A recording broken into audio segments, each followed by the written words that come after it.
Audio Jungle.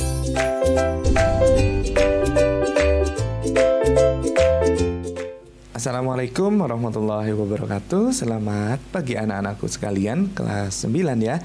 Pada kesempatan kali ini Bapak akan menjelaskan mengenai hukum Kirchhoff yang pertama. Nah, kalian bisa melihat materi mengenai hukum Kirchhoff yang pertama ini di Diktat IPA halaman 86.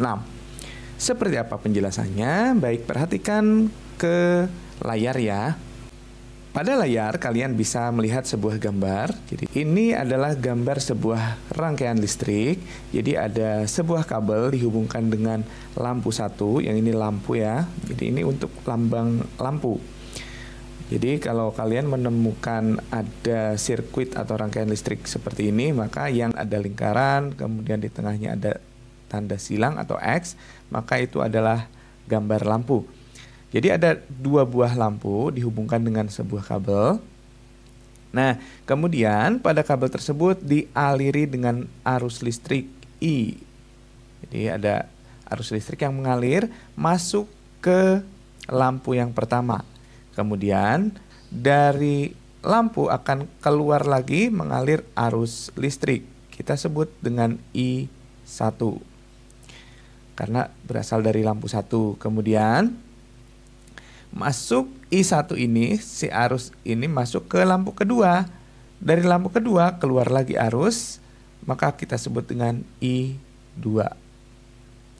Berapakah besar kuat arus yang mengalir pada rangkaian listrik ini, kemudian yang keluar dari lampu 1 dan keluar juga dari lampu 2.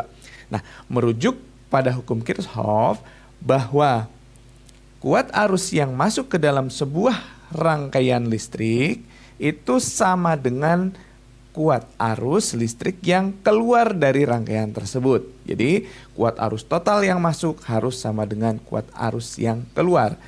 Jadi, kira-kira I yang masuk itu sama dengan I yang keluar. Nah, apabila kuat arus yang masuk ke lampu pertama itu 2 ampere, maka kuat arus yang keluar dari lampu 1 juga besarnya adalah 2 ampere. Artinya I1 besarnya adalah 2 ampere. Si I1 ini, kuat arus yang 2 ampere ini yang berasal dari lampu 1 masuk ke lampu 2. Akan keluar lagi kuat arusnya dari lampu 2 yang besarnya sama, yaitu 2 ampere. Kenapa kok seperti itu? Perhatikan rangkaiannya. Jadi I masuk ke lampu, kemudian keluarnya I2, berarti sama ya. Kemudian I1 masuk ke lampu 1, ke lampu 2, keluar jadi I2. Maka besar kuat arusnya sama juga. Nah, artinya pada rangkaian ini besar I itu sama dengan I1 sama dengan I2. Akan tetapi kita perhatikan gambar yang kedua. Nah, gambar yang kedua ternyata berbeda. Kalau gambar yang pertama lampunya disusun berurutan, akan tetapi pada gambar rangkaian listrik yang kedua lampunya disusun bertingkat ya, seperti ini. Katakanlah pada rangkaian ini mengalir kuat arus I. Nah, si kabel ini kemudian dicabangkan. Ini namanya titik percabangan. Dicabangkan menjadi 2. Jadi, ada yang ke atas, ada yang ke bawah. Arus yang ke atas masuk ke lampu 1. Maka, kuat arus yang mengalir pada lampu 1 kita sebut dengan I1. Sementara, kuat arus yang mengalir pada lampu 2 kita sebut dengan I2.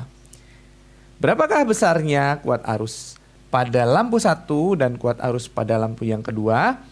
Misal I yang ini ya, itu sama dengan 2 ampere. Nah, mengalir pada lampu 1 ternyata di sini setelah diukur dengan menggunakan alat ukur amperemeter itu 0,5 ampere. Jadi I1-nya 0,5 ampere.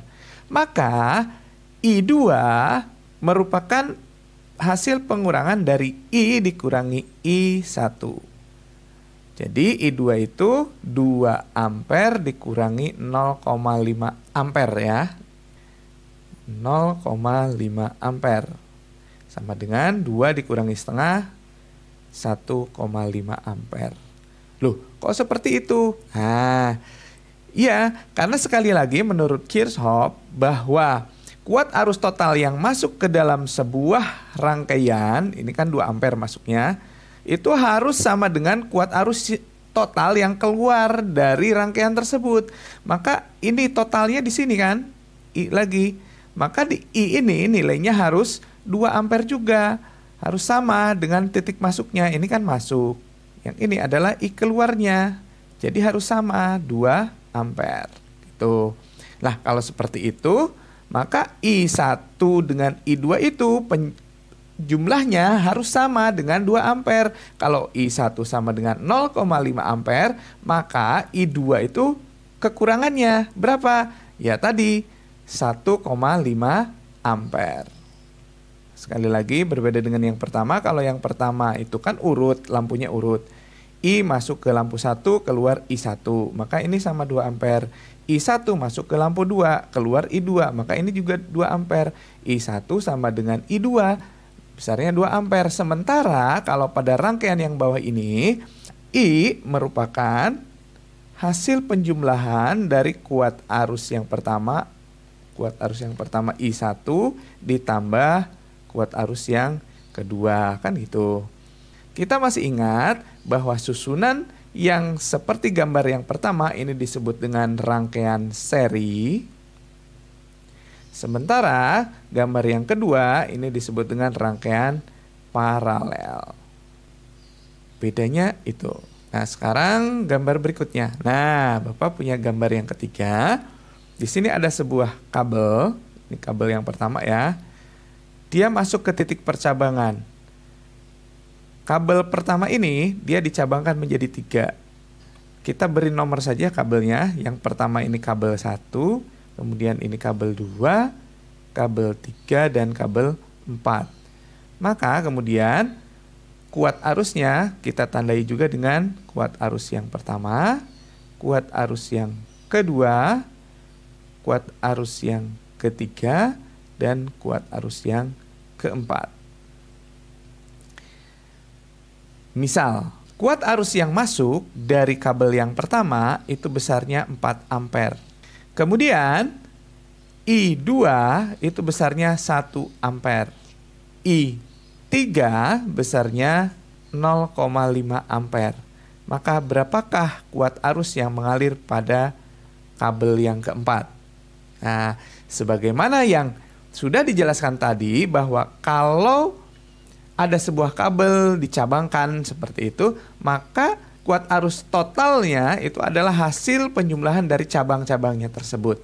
Nah, jadi artinya pada rangkaian ini kuat arus totalnya itu merupakan penjumlahan dari kuat arus yang mengalir pada kabel 2, kemudian ditambah kuat arus yang mengalir pada kabel 3, I3, dan dijumlahkan dengan kuat arus yang mengalir pada kabel nomor 4 atau I4. Maka berapa? Tadi yang dicari I4 ya. Nah, I1-nya kan sudah diketahui tadi 4 ampere. Kemudian I2-nya 1 ampere. Kemudian I3-nya 0,5 ampere. Dan I4-nya belum diketahui. Maka 4 ampere sama dengan 1 ditambah 0,5 itu 1,5 ampere. Ditambah I4. Maka I4 itu 4 ampere dikurangi 1,5 ampere. Nah, hasilnya 4 dikurangi 1,5 berarti 2,5 ampere. Kan gitu. Nah, baik. Kita langsung buka LKS kalian atau diktat kalian halaman 97. Dibuka halaman 97 ya. Kita lihat halaman 97 nomor 12. Jadi perhatikan gambar berikut ini. Bapak besarkan ya. Nah, ada 5 buah kabel di sini. Ada kabel yang pertama I1, kemudian I2, I3, I4, I5. Nah, urut berlawanan arah dengan jarum jam ya. Perhatikan sekarang panah-panahnya.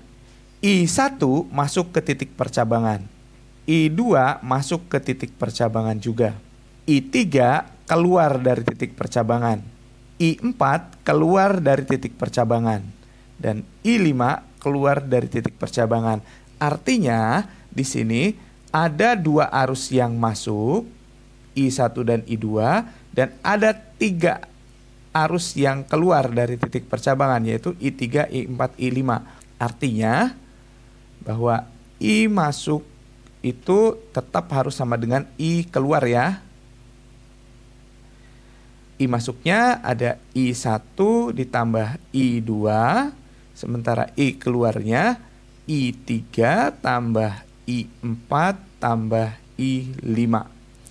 Nah, di sini di soal sudah diketahui bahwa I1 itu ada 4 ampere, kemudian I2 6 ampere, I3 sepertiga dari I2. Perhatikan, sepertiga dari I2 artinya 1/3 kali I2 kali 6 sama dengan 2 ampere. Ingat ya, berarti I3-nya 2 ampere ditambah I4. Perhatikan lagi I4. I4 ini setengah dari I3. Berarti setengah kali I3-nya tadi 2 ampere. Dari ini ya. Nah, sama dengan 1 ampere ditambah I5. Nah, yang dicari adalah I5-nya. Perhatikan sisi kiri ini jumlahnya 10 ampere. Sisi kanan yang sudah ada angkanya ini 3 ampere ditambah I5. Artinya I5 adalah pengurangan dari 10 dikurangi 3. Jadi 10 dikurangi 3 adalah 7 ampere. Jadi jawabannya adalah 7 ampere C. Seperti itu. Baik, kalian sudah paham ya? Nah, kalian buka LKS halaman 92. Nah, di sana kalian bisa melihat ada sebuah soal. Nah, baik, di halaman 92 kalian bisa menemukan ada bagian latihan siswa 1. Nah, di latihan siswa 1 itu ada 5 buah soal. Hanya saja urutan nomornya keliru ya. Harusnya nomor 6 ini adalah nomor 1. Kemudian bagian yang ini yang Bapak centang adalah nomor 2. Kemudian nomor 7 itu harusnya nomor 3. Kemudian yang nomor 8 itu harusnya nomor 4. Kemudian 9 itu harusnya nomor 5 ya. Jadi dibetulkan ya. Nah, pada halaman 92 kalian akan menemukan soal yang Bapak beri nomor 2 ini, tapi di sana tidak ada nomornya. Perhatikan gambar percobaan yang dilakukan Andin berikut ini. Jadi ada kabel, ada 3 kabel tersambung ya seperti ini, ada kabel 1, 2, 3. Kabel 1 dicabangkan menjadi kabel 2 dan kabel 3. Pada kabel 1 mengalir arus I1, pada kabel 2 I2, dan pada kabel 3 mengalir arus I3. Jika I1 sama dengan 12 ampere dan I2 sama dengan 1/3 dari I1, awas perhatikan 1/3 dari I1, maka tentukan besar dari I3. Nah, kalian kerjakan soal tersebut, ditulis jawabannya pada kertas, pada buku tugas kalian ya, pada buku tugas IPA, kemudian kirimkan jawabannya melalui aplikasi Teams. Tugas kalian juga akan Bapak cek pada pertemuan yang akan datang. Jadi yang ini ya tugas kalian pada hari ini. Terima kasih atas perhatiannya. Bapak akhiri. Assalamualaikum warahmatullahi wabarakatuh.